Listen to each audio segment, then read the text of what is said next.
श्री शिवाय नमस्तुभ्यम। आप सभी का स्वागत है आपके अपने महादेव टीवी यूट्यूब चैनल पर। आज हम जानेंगे भगवान की कृपा प्राप्त होने के संकेतों के बारे में।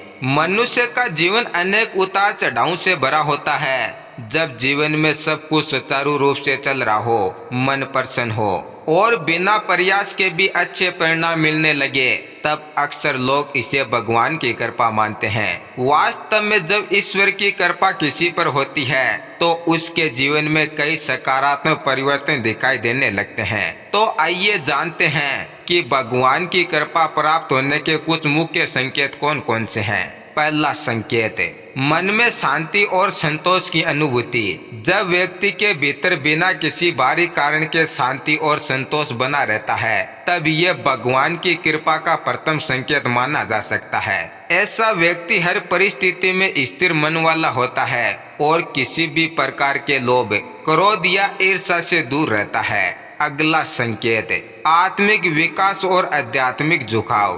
भगवान की कृपा होने पर व्यक्ति का झुकाव धर्म, साधना, भजन कीर्तन, सेवा और सत्संग की ओर बढ़ने लगता है। उससे भौतिक सुखों से अधिक आत्मिक सुख में रुचि होने लगती है। उसका विवेक जागरूक हो जाता है और वह सही गलत में अंतर करना सीख जाता है।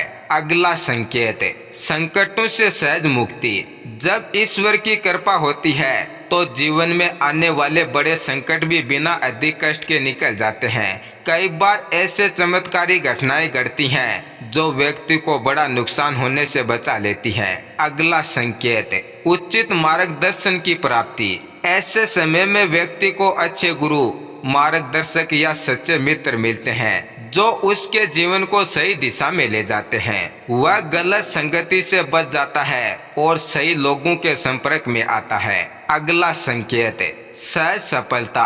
भगवान की कृपा से व्यक्ति को अपने कार्यों में अपेक्षा से अधिक सफलता मिलने लगती है। वह जो भी काम करता है उसमें रुकावटें कम होती हैं और परिणाम अच्छे आते हैं। जीवन की राह सहज हो जाती है। अगला संकेत, दूसरों के प्रति दया और प्रेम की भावना। ईश्वर की कृपा से व्यक्ति के भीतर करुणा, दया और सेवा की भावना जागरूक होती है। वह दूसरों के दुख को समझने और उनकी मदद करने को तत्पर रहता है। अगला संकेत, कुसंस्कारों से मुक्ति। ऐसा व्यक्ति धीरे धीरे नशा, अहंकार, आलस्य और अन्य बुरी आत्मों से दूर होने लगता है। उससे आत्म सुधार की प्रेरणा मिलती है। निष्कर्ष यह है कि भगवान की कृपा किसी चमत्कार के रूप में नहीं बल्कि आंतरिक परिवर्तन और सकारात्मक ऊर्जा के रूप में प्रकट होती है। यह हमें सही मार्ग पर चलने, संयम रखने और जीवन को सच्चे अर्थों से जीने की प्रेरणा देती है। जब हम ईश्वर के प्रति श्रद्धा, भक्ति और सच्चाई से जुड़े रहते हैं, तभी यह कृपा हमारे जीवन में प्रवेश करती है। तो आप हमेशा खुश रहिए। धन्यवाद।